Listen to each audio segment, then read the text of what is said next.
Well, hello, boys and girls. Welcome to When I Feel Like It O'Clock, post Rum o'clock.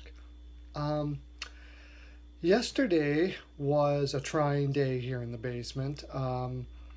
We had Linda Masseuse, Masseuse Linda, sorry, has come down with carpal tunnel. She's been struggling with it for a long time. So, and it doesn't look like there was anything we could do, so we had to put her down. There wasn't, what else can she do? There's no, her function is non-existent. It was a sad day. And Masseuse Tuan also had to be sent back home because she doesn't have any papers, apparently. So it was and now we're down to seven. We only have seven masseuses in the basement. They're working the best that they can, but I am, I only had like 3 massages yesterday and only 5 naps. So I'm a little bit worn today, boys and girls. It didn't help that I think I went three. I only was at 50% yesterday on my picks.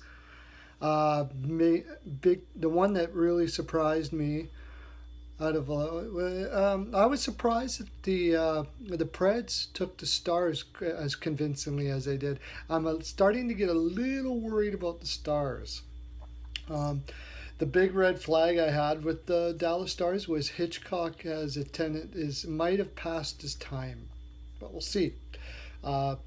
He's a tactician and he's a perfectionist, and if everybody goes in line, he'll be fine.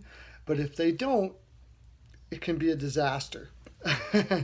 And I'm hoping that that's not the case for you Dallas fans, but it's been a bumpy road so far. Anyways, we have, Jaime's Body Lube. It's the best there. I said it. Stay well lube, boys and girls.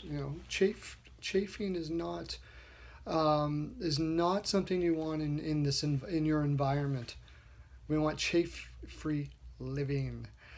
Okay, so let's get to it, shall we? I'm sitting at about 70% right now. That's lower than what I want to be. I want to be in the 80 percentile. So the games for tonight, oh geez, look at, I got my fancy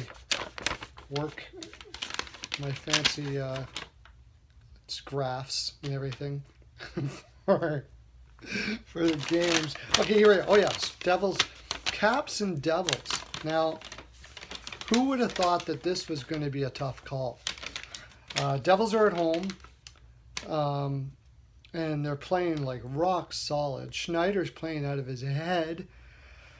It's a coin flip. I wouldn't bet on this one, boys and girls. I have a feeling that they're going to have to. I have a feeling that the Devils are going to see a bit of a drop in this coming home. I think maybe they're going to have a little bit of a lull. I'm going to take the Caps 3-2, but that's a tough call. Rangers and Jackets.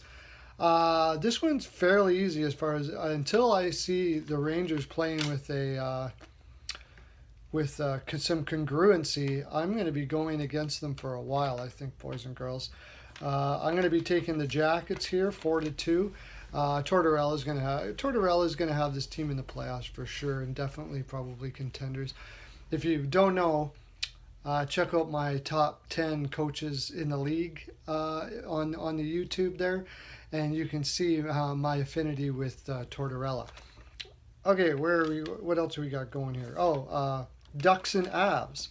Now the Ducks are injured all the hell. They're David Vatanen and Lindholm. Kessler's not there, and the Avs. Bednar has got these guys moving like crazy. Also, another thing you might want to look at is a video I did on the Duchesne situation, my latest one that I did.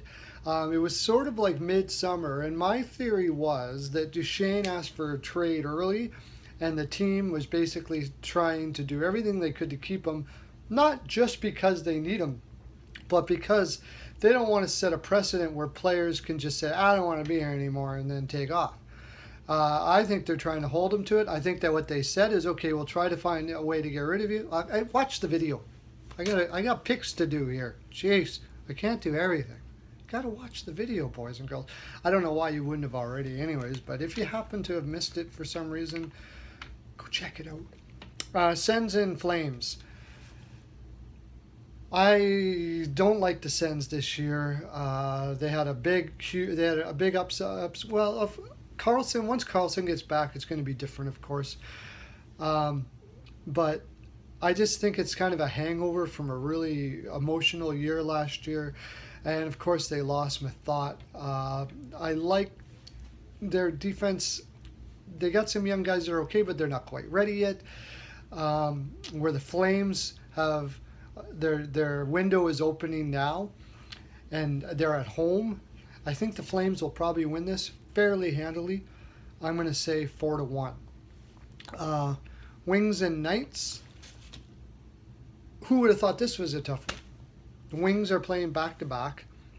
I imagine they're going to be playing Howard tonight, and Howard's got something to prove.